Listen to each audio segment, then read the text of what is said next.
A mystery tonight from Pakistan after a 2,600-year-old mummy was uncovered in a police raid on an antiquities smuggler. The mummy seems to have been an Egyptian woman, perhaps a princess, wrapped in gold cloth. The coffin, however, is adorned not by hieroglyphics, the writing of ancient Egypt, but in a form of Persian writing, which was unknown in Egypt, and authorities do not know how the mummy got to a remote area of Pakistan. From history back to politics. At the turn of the millennium, if you had a question about Persian artifacts and you needed an answer, there was one person to turn to: Oscar White Muscarella. Born in the early 1930s, Oscar would receive his PhD from the University of Pennsylvania in 1965. He had begun working with the Metropolitan Museum of Art the year before, in 1964. And over the next few decades, he would go on to cultivate a sterling reputation within the world of archaeology. You see, Oscar disagreed with a good number of practices that fellow archaeologists were using, often equating these practices to grave robbing. His thinking was that great discoveries often led to a total pilfering of ancient sites. When someone discovered something good, it was often sold off for a profit, and the area where the original item was discovered soon became a madhouse. These ancient sites would then be contaminated, torn apart, and then stripped of any real historical value, in his opinion. In March of 2000, a New Jersey resident approached Oscar on behalf of an international seller. The person he was representing, a Pakistani dealer, was trying to create a bit of a bidding war for an artifact in their possession. This representative had 4 photographs to share with Oscar, hoping to not only get his opinion on them, but to intrigue him enough to make a hefty financial offer. The 4 photographs showed a gold-adorned mummy within a wooden coffin. The pictures also highlighted its golden crown and mask, along with an inscribed breastplate. Oscar was told that the mummy had been brought to Pakistan from Iran by a Zoroastrian family many years ago.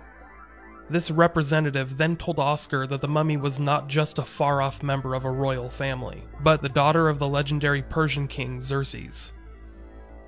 Needless to say, if this turned out to be true, this would be one of the bigger archaeological finds in human history.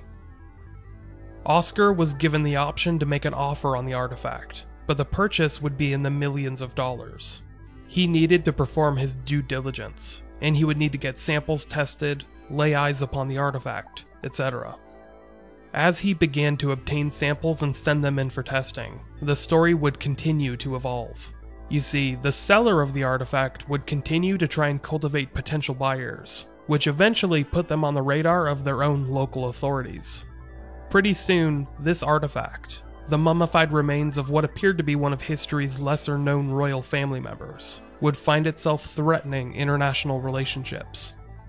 In time, however, it would present itself for what it truly was: nothing more than an intricate, well-crafted hoax.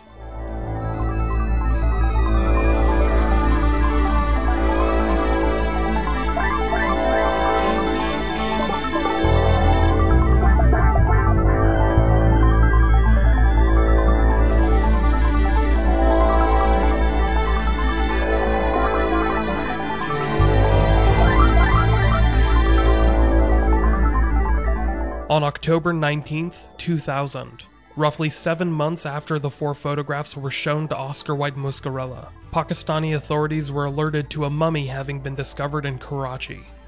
Their initial piece of evidence was a videotape that fell into their possession during a murder investigation, which showed an Iranian man named Ali Akbar showcasing the gilded exterior of these mummified remains. If proven to be real, if he had discovered a mummy and refused to tell authorities about it, he would be breaking some serious Pakistani antiquity laws. The video was obtained during a search of Akbar's home, which was raided for the murder investigation. Akbar lived in Karachi, the largest city in Pakistan and its capital. He was detained and brought in for questioning. While in police custody, police began reviewing the videotape, which showed Akbar trying to pitch the mummy to potential buyers. Soon thereafter, he led police to where the remains were being kept, inside the home of tribal leader Sardar Wali Muhammad Riki.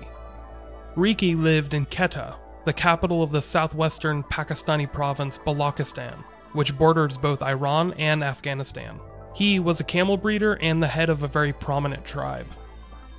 When they were questioned, both Ali Akbar and Wali Muhammad Riqi told authorities that the mummy had been discovered after an earthquake struck the area surrounding the Iranian-Pakistani border. The earthquake had apparently exposed the mummy's resting site to an Iranian named Sharif Shad Baki, who then came into the mummy's possession. Both Akbar and Riqi said that this mysterious Iranian man, Sharif Shad Baki, was who had gotten in contact with them and given them the mummy, for whatever reason. From there, Akbar and Riqi had decided to sell the mummy and split the profits between the two of them. Their original asking price was an exorbitant amount, $1 billion.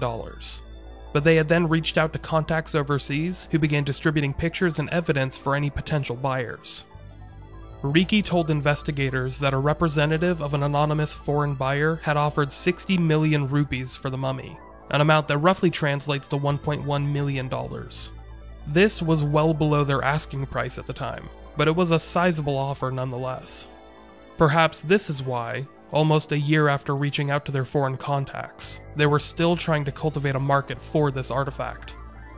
While Ali Akbar and Wali Muhammad Riqi had to prepare for their personal legal battles, authorities began reaching out to try and find this mysterious Iranian man named Sharif Shad Baki.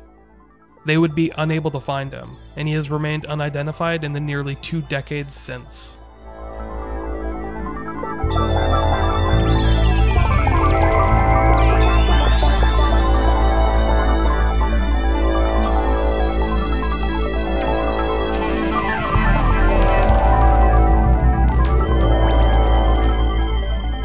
In the week after its discovery by authorities, the mummy was brought to the National Museum of Pakistan in Karachi.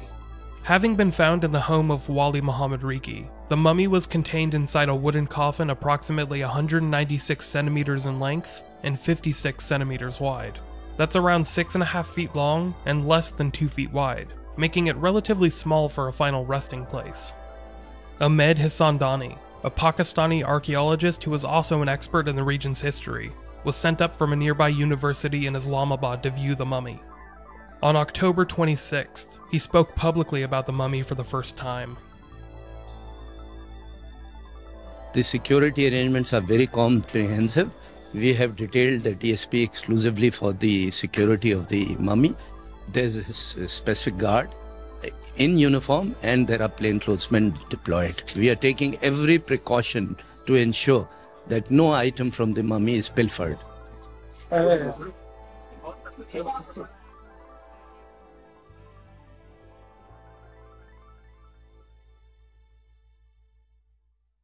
In this press conference, Donnie announced some of the details from the mummy itself, which proposed some pretty intriguing revelations. The style of mummification practiced had only been seen in Egypt, but the cuneiform writing on the breastplate indicated Persian heritage. Now, I know what some of you history buffs are thinking. Didn't the Persian Empire extend into Egypt? Yes, it did. However, this Egyptian style of mummification had never been seen to have integrated into Persian culture before. As far as historians were aware, the Persians had never mummified members of their own royal family, so this would stand at a pretty clear contrast with what they took as fact. Without sounding too dramatic, this find could have potentially changed human history as we knew it. Experts had to conflate what they knew about Persian culture with this mysterious mummy. They had to compare and contrast the writing from the breastplate inscriptions and on the mummy itself, some of which had images of the Zoroastrian deity Ahura Mazda. Both the writing and these religious images were not something that an Egyptian princess would have. Unfortunately, in Egypt, they had what we call the hieroglyphic writing. Hieroglyphic writing is a writing in which animal forms are there. But in this particular mummy which is here lying, we have got cuneiform writing. Cuneiform writing are written with a nib which has got a thick head and a pointed tail.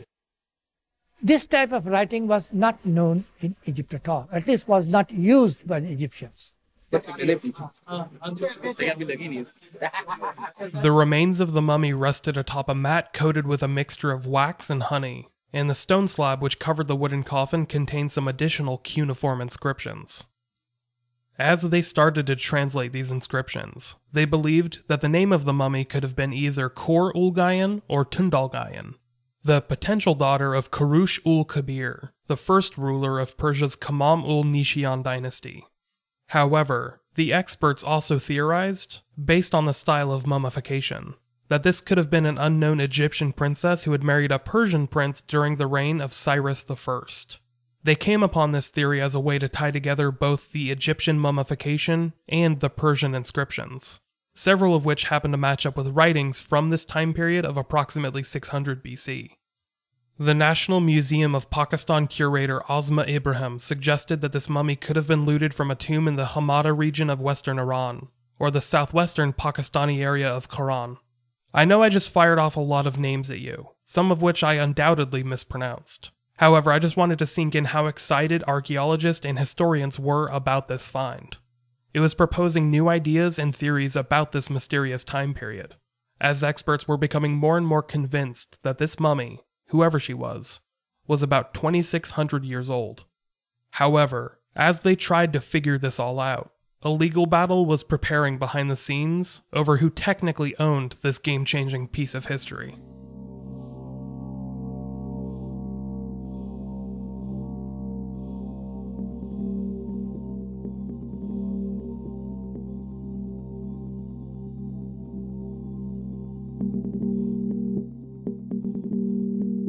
Iranian officials began to take legal action against the Pakistani government, claiming that the mummy was a member of the Persian royal family, making their mummified remains an Iranian historical artifact. They prepared to take legal action against UNESCO, the United Nations educational, scientific, and cultural organization, and they were filing arguments through Interpol. The director of Pakistan's archaeological department claimed that the mummy was found in Quran, an area of the Balochistan province, quote, which is 100% Pakistani territory. The mummy is property of Pakistan, unquote. Pakistan was beginning to face its own internal squabbles when a petition was launched within the province of Balochistan to have it returned to the town of Quetta. Local authorities from there claimed that the state had conducted the raid of Wali Muhammad Riki's home illegally. In their argument, they stated that the seizure had, quote, spread panic among the people of Balochistan, who felt deprived of their cultural, historic, and valuable heritage. The Awan tribe from Balochistan claimed that the inscriptions from within the coffin proved the mummified princess belonged to them, the Awan royal family of Hika Munshi. They asked for the mummy to be moved to their localized fossils museum, where they could stand to benefit from their own historical artifacts. Lastly, not to be deterred, the Taliban, from across the border in Afghanistan, also demanded to play a part in the ongoing legal catfight. They demanded that their own archaeologists have access to the mummy, so that they could conduct their own test and prove that the mummy had been illegally exported from their land without permission. Now that 3 separate governments were weighing in, 4 if you include the provincial governments from within Pakistan, experts had to test for the true origins of this mummy.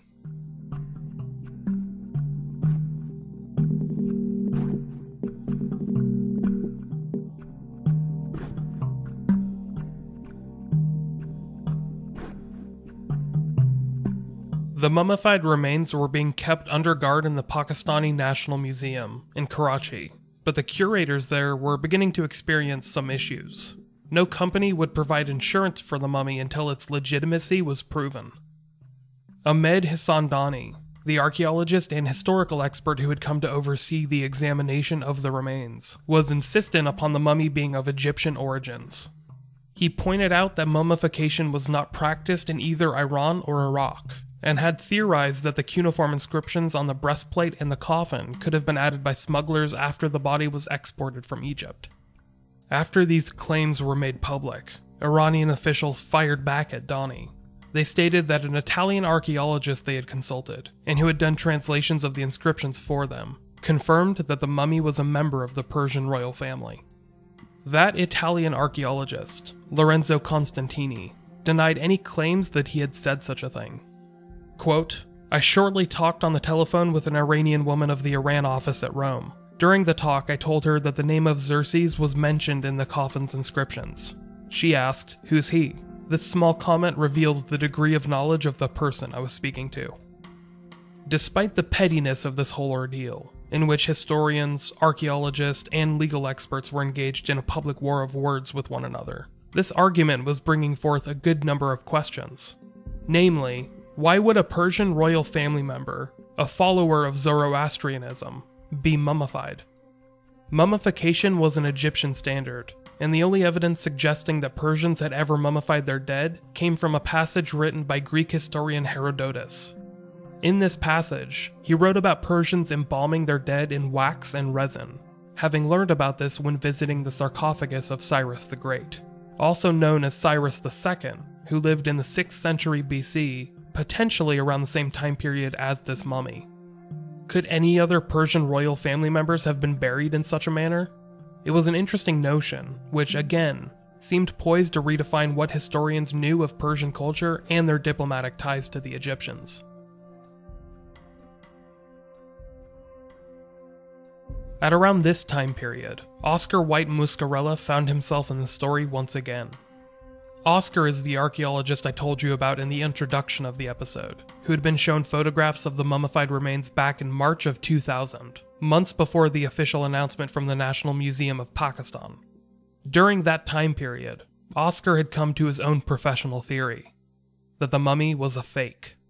When he was shown the original 4 photographs, he continued to request samples and more physical evidence that the mummy existed and wasn't just a complete fabrication. He was eventually given a videotape, likely the same video recorded by Ali Akbar as he tried to pitch the mummy to potential buyers. He was also given some additional photographs, which allowed him to get a closer look at the golden breastplate from the remains, which he was able to get translated. A piece of the breastplate contained the phrase, "I am the daughter of the great King Xerxes," as well as information from a famous inscription about King Darius, the father of Xerxes. However, that information did not match up with what he would later learn. He was given a wooden sample from the coffin in which the mummy was buried. When he sent that piece of wood in for carbon dating, he learned that it was approximately 250 years old. When asked about it, the seller's representative disingenuously stated it, quote, "cannot be called modern." When Oscar White Muscarella was consulted to discuss the mummy with Archaeology magazine, he shared his concerns about the validity of the remains. He stated that based on his analysis, the inscription on the golden breastplate was a modern fabrication, dating back no earlier than from the 1930s. And with the coffin seeming to be no older than 200 or 300 years old, he was fairly certain that the mummy itself was a hoax. In November of 2000, as the authorities waited for the proper testing to take place and determine the mummy's origins, the legal battle behind who owned it continued. The Taliban's Information and Culture Minister announced, on November 26th, that him and his colleagues had determined the origins of the mummy. They had detained a group of smugglers from southwestern Afghanistan, who confessed to discovering the mummy in the province of Nimroz, which rests along the Iranian border. They had then smuggled it into Pakistan, where they tried to sell it through some associates of theirs. This minister also stated that these smugglers had since been punished for their crimes, which, knowing it's the Taliban, is a pretty terrifying proposition.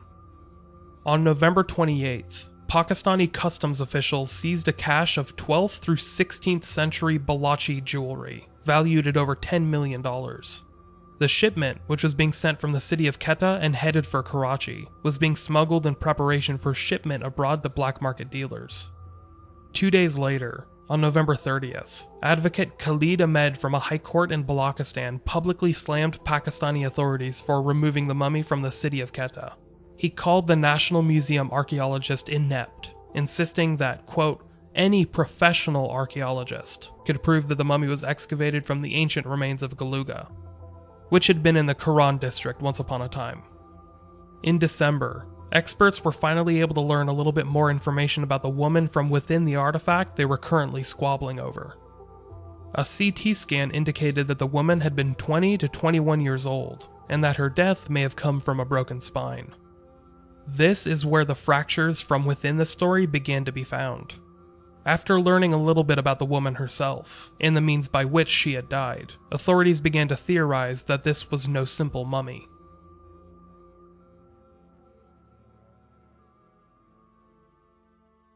In January of 2001, Iranian officials finally visited Karachi in an effort to help discover the origins of the mummy. This was after months of arguments with the Pakistani authorities, and they wanted to be there to play a part in deciphering who owned the historical artifact. However, just a short time later, these Iranian officials announced that they no longer believed the mummy was real. On January 14, 2001, these officials publicly declared that the mummy was a fake. They noted that the inscription on the breastplate, which claimed the mummy was the daughter of Xerxes, was made by a person, quote, not well familiar with ancient Iranian script and languages. Many of the inscriptions showed signs of modern language and influence, but had tried to include many ancient phrases and sayings in an effort to appear ancient. Mirabedin Kaboli, an Iranian archaeologist, said about the remains, quote, certainly the finding is not a mummy. Despite this insistence that the remains they were looking at were not authentic, these Iranian officials continued to insist that the remains were of Iranian origin, and they would still like to obtain them for examination or investigation. This revelation happened to coincide with another round of CT testing, and a more thorough expert analysis. This more in-depth examination revealed some pretty terrifying truths about the mummy itself. This was no ancient being. The body underneath the artifact itself belonged to a woman mummified no more than a few years beforehand. She had had her organs removed in a crude manner, and her cavities had been filled with a type of powder, the main ingredient of which was salt. One of the people responsible for the examination of the body stated about the remains, quote, despite efforts by Pakistani authorities to keep the room temperature constant to prevent the corpse from decomposing, it is nevertheless decaying fast. Pakistani archaeological expert Aman Hassan Dani confirmed the position made after this round of testing. Quote, I am satisfied with the findings of the Iranian team and support its views about the originality of the mummy. Pakistani officials wanted to have a thorough CHO analysis performed by German experts before accepting these conclusions. But the news confirming the original analysis would break quietly over the next few months. The mummy was a fake, but the body within it was very, very real.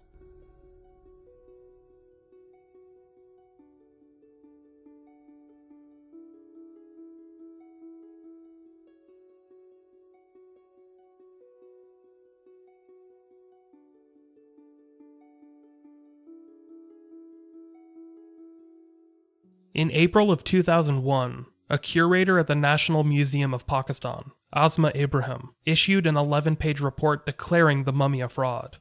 She also stated that the remains belonged to a young woman who was possibly a murder victim. In this report, a full analysis revealed the muddled picture left behind by the victim, and what scientists and experts could learn from her body. Her age was hard to clarify. She could have been anywhere from in her early to mid-20s to somewhere in her middle age. Her hair color was also hard to pin down. It appeared that her hair had been chemically altered, as it appeared blonde, but that could have been a byproduct of contamination from the chemicals used to mummify her remains. She was approximately 4 feet 7 inches tall, making her incredibly short for a fully grown woman. An online theory has proposed that this height might have been shortened due to issues with her spinal column. Several of her vertebrae were out of their proper location. Her spine was essentially severed. It appeared that her death had come from a violent blow to the lower back, such as a car accident, a fall from a tall height, or a building collapse. Experts raised the possibility of her being a potential murder victim because she had been mummified promptly after her death. It had to have been done in a time less than 24 hours, as the mummification process must begin before the body begins decomposing. It was possible that the people behind the hoax had robbed a fresh grave, but it was impossible to tell now. When experts examined the body itself, they discovered that the internal organs had been improperly removed, performed in a very barbaric procedure not indicative of an ancient Egyptian process. One of the main indicators that the procedure performed on this body was crude and inefficient was that the heart was missing. The ancient Egyptians had largely believed the heart to be a necessity for the afterlife. It was your soul, so to speak. Without it, your good deeds were unable to be weighted against the bad. So, even though many of your internal organs were removed for the mummification process, you were always left with your heart. This already had experts believing that the mummy was a fake. but the most convincing argument was an examination of the tendons and ligaments inside the ear of the body, which showed that it was impossible for the body to be more than a handful of years old. If the body was truly a mummy, those ligaments would have deteriorated by then. It was virtually impossible for them to be as preserved as they still were. When carbon testing was done to pin down the age of the remains, experts stated that the victim had most likely died sometime in 1996. Her identity has never been established. The authorities, who had been prepared to announce this mummy as one of the biggest finds in human history just months ago, had to concede that they had been fooled by a convincing hoax.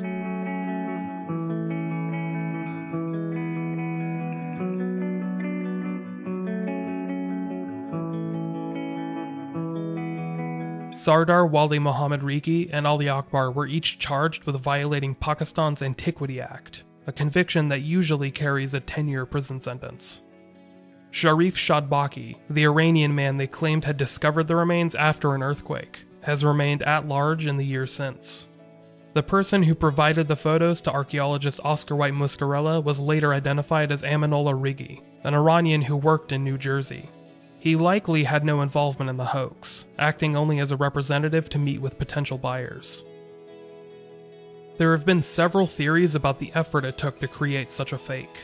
Experts had originally believed the mummy to be real, simply because there was so much effort put into it.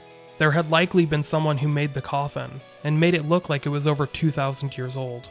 Someone had done research into ancient Persian writing, in an effort to write the inscriptions upon the mummy's golden breastplate and the stone slab on the coffin. Someone, possibly an entire team, had conducted the barbaric mummification of the body, clearing it of internal organs and preserving it in a chemical solution to prevent decomposition. This deceit was clearly a group effort, from a team that came close to fooling the world's foremost experts.